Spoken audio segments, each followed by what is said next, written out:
Quant isn't just about prices, fundamental matters. We are not entering too late or too early. So you don't just chase momentum blindly, you chase momentum in fundamentally sound companies. Without tools, you are just gambling.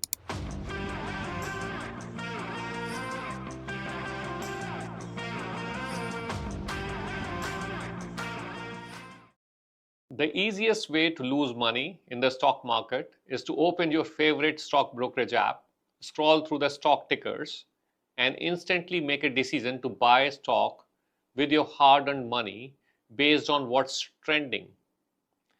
But that is not the case in quant investing. In quant investing, we don't have anything to do with the news, like Deepinder Goyal bought his third supercar. We rely on specific quant investing tools and rules. Because without tools, you are just guessing, or I would rather say gambling. And without rules, even the best stock idea turns into emotional trade. And I'm not saying this because it makes me sound cool.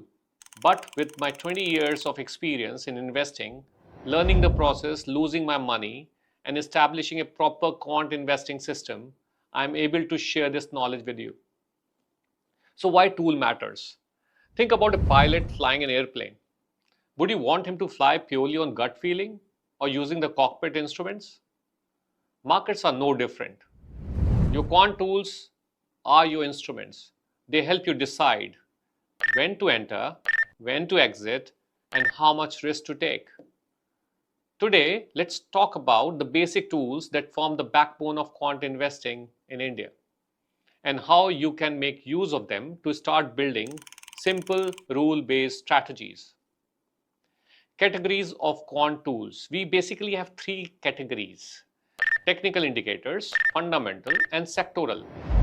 Let's start with technical indicators. These are price-based tools. These come directly from the stock prices and the volume data. Some of the examples are moving averages, which can be of two types: simple moving average or exponential moving average.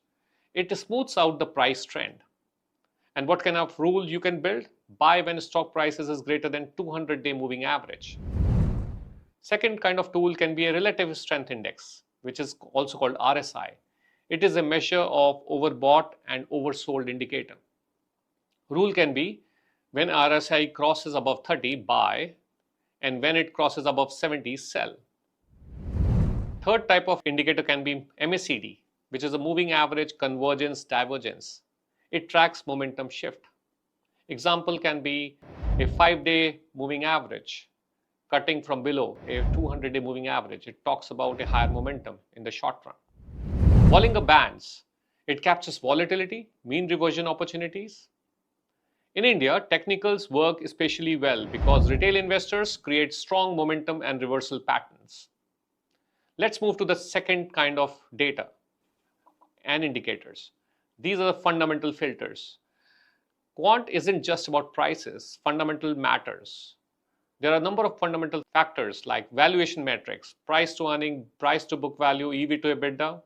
There are profitability measures like ROE, ROA, ROC. Leverage is another one where you can use. It is debt to equity, etc. Efficiency is another one which talks about operational margin, asset turnover, etc. Let's take a few examples. In 2021, PSU banks looked cheap on price to book value, but only those with improving ROE and lower NPAs truly outperformed. Let's take example from sectoral, fundamentals of an industry. Now these are exactly the same parameters but at an industry or a sector level.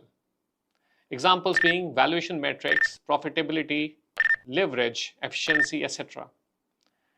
It gives us a view of the business cycle and industry is in. It also acts as a benchmark to evaluate a stock, a leader within a sector or a laggard, or is it growing fast to disrupt the leader? We look at the growth ratios.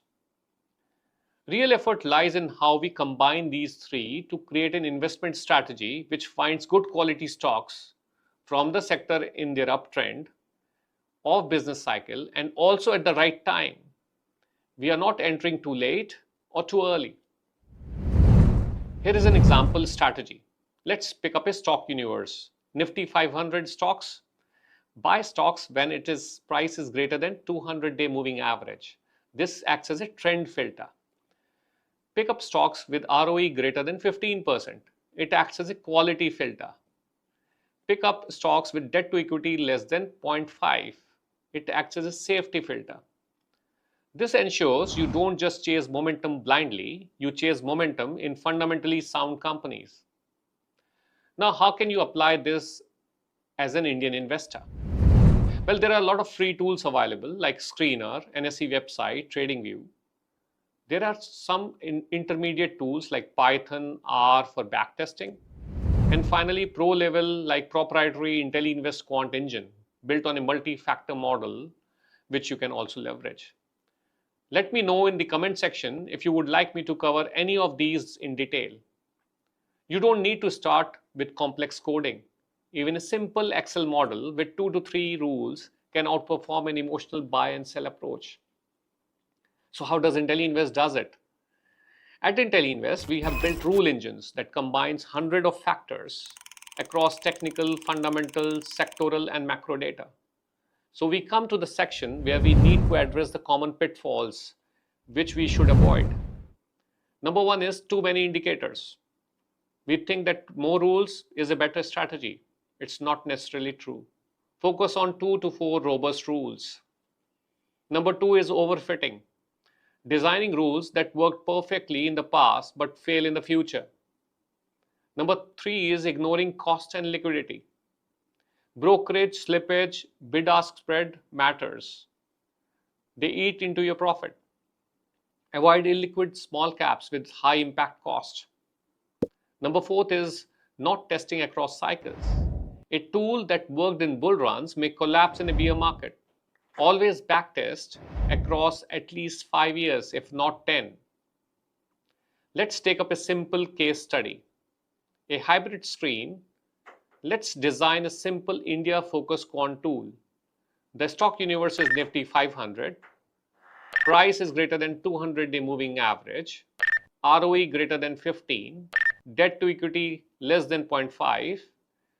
We backtest it from 2020 to 2025, which is 5 years. It outperforms Nifty 500 by 5 to 6% annually. Lower drawdowns in crises like COVID crash. This is the power of basic tools plus discipline. So to recap, technical tools tell you when. Sectoral and fundamental tools tell you what. In the next episode, we will put one of these tools into action with one of the most successful strategies in India, the momentum investing. I hope you got to know something new today. Keep learning, keep investing, but remember, only rely on data and not your emotions. See you in the fourth one. Stay tuned.